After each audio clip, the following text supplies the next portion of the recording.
Okay, here we go. Well, when I saw this news story, I was actually rather shocked.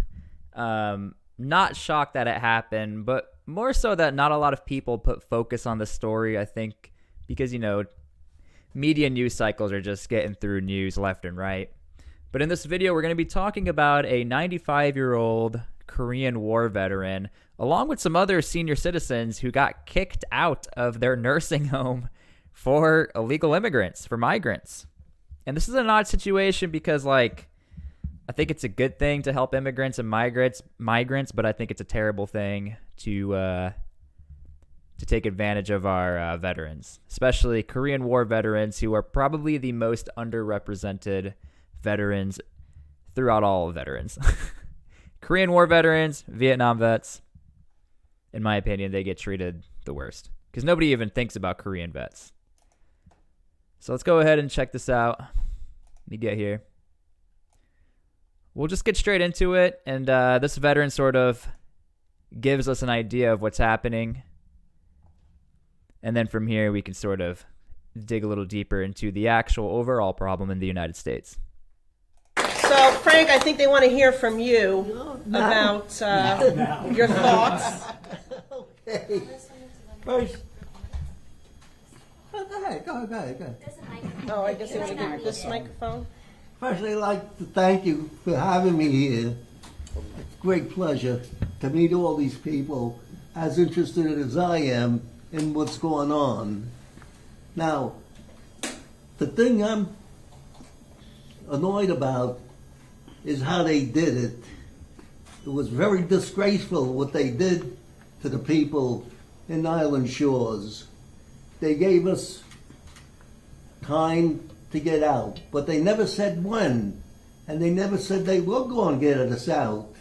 And then one day, there's a thing on the board, a notice on the board, you gotta be out by March 15th. I think that gave us like a month and a half to find out where we're gonna go. I thought my suitcases were gonna be on. Now, I know for some of you, you might not know this, but I actually used to work in a nursing home. Before I joined the Army, I was a nursing assistant. And again, this guy is saying, well, they gave us a month and a half to move out. You got to understand, it takes a long time to in-process a resident into a nursing home, especially if you're on veteran status or disabled veteran status. You got to go through all the VA paperwork, and especially right now with the government shutdown, you already know that's going to be obnoxious. So to give somebody a month and a half to be like, okay, you're leaving, and then they have to figure out where they're going. If they don't have any family, they're going to be for the streets. It doesn't matter if you're 95 or not. We used to get veterans who were literally in their 90s who were found on the street, like barely alive. And they didn't have any families to help them out. And, this is a common occurrence with our veterans. On the curb, because I'm not that fast. If it wasn't for my daughter, they would have been on the curb. But that's what it happened. And that was it. I said, no, you're not moving me. And they said, yes, we are. And everything was done behind closed doors. Yeah. And we didn't have a chance to actually make any attempt to stop them because there wasn't enough time. I thank Richie over there for looking after me. He did a terrific job. Frank, that's all good. Between him, my daughter, and my grandkids, I survived. Well, I'll say this. Frank is very fortunate to have a loving family and a support system. He's fortunate to have his daughter Barbara, his grandson Michael have been willing to help, but not every senior has that. And we know that there are seniors that were in that facility that did not have that support system, and that's why we demand to know what happened to them. But it also brings up a point that they were forced to leave on a certain day in March. Yet, when the elected officials inquired, they were told they don't want to sell in this market. What was the rush then? That's the question we need the media to ask Homes for the Homeless. If you didn't sell the property and you still weren't interested in selling the property, then what was the rush to get these senior citizens out? Right. They deserve to know. They deserve to have answers. And if this is a nonprofit organization that wants to keep its nonprofit status, they better have the answers to those questions. I think. Yeah. So here's what's going on. And I mean, this is all emerging now. We just happen to have a really bad migrant issue, illegal migrant issue in the United States. And I don't think anyone knows how to handle it. Now, I hate to use Elon Musk as a actual decent source at trying to figure things out, but he actually had a really good interview at the border. I was quite surprised. I talked about it before. And this is what's happening. Every single migrant who comes into the United States can do whatever they want. They can just walk in and they don't get in trouble. And then from there, they have to find a place to live, and then veterans end up getting kicked out of their facilities.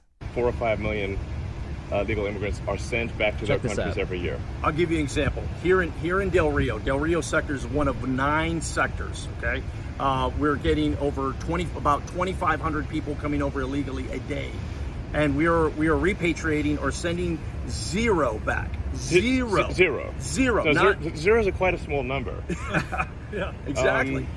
Okay, let's just literally 0. So 0. basically there's no repatriation. What is happening is this is insane. No one what gets is sent happening back. is, They get sent to facilities. They will send people to other parts of the border. That's Okay. not back to where the country of origin. That's to Laredo or El Paso. Okay. In worst case scenario, and I want to bring in the mayor here, the worst case scenario is where they're at. You bubble to a point where there's nowhere else to send them. So what you end up doing is you release them into the street.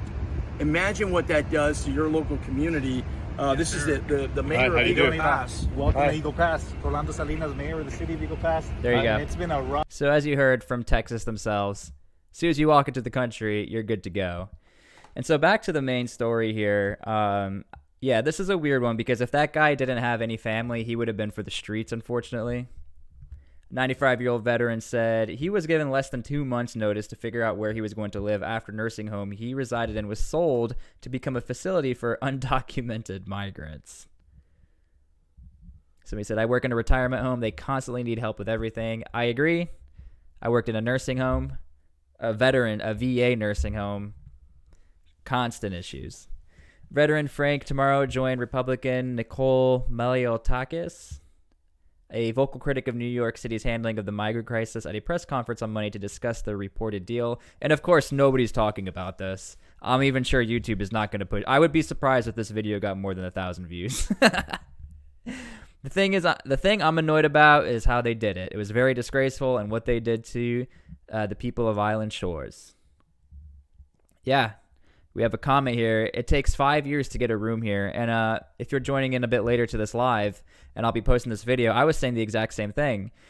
Especially if you're a veteran on disabled status, it's very difficult to get all of your paperwork to go. I mean, there are beds open throughout the country, but it takes a long time for you to get settled in and to make sure you're good to go. You got to get physicals. They got to actually make sure you are a veteran. And if you're an older veteran, it's very hard to get your paperwork together.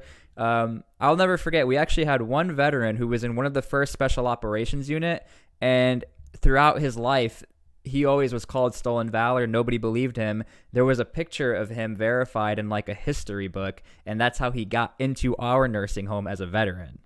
This like short dude who's like 5'5", really cool dude. He said that Island Shores gave us time to get out, but not enough time to protest the decision to boost the residents. Yeah, it's easy to get kicked out of a facility, but it's harder to complain about it. Ask not what you can do for your country, but what your country did to you. Not worth serving, not worth protecting. Dang. I mean, I rate the Korean veterans as one of the top veterans ever. They get almost no credit for anything, even though that was a very nasty conflict. And the last thing I think you expect is to get kicked out of a nursing home for people who are not from this country or have served for this country or have fought for this country. That's kind of stinky. It's also really stinky of how unrepresented the story is because no one's going to hear about this. Then one day there was a notice on the board. I think that gave us a month and a half to find out where we were going to go, he said. I thought my suitcases were going to be on the curb because I'm not that fast. That's funny. At least he had a sense of humor about it. If it wasn't for my daughter, they would have been on the curb. And that was it. I said, no, no, no. And they said, yes, yes, yes. New York City Councilman David Carr confirmed the local outlet that he was informed by the city's Department of Social Services that the migrant facility would open there this week.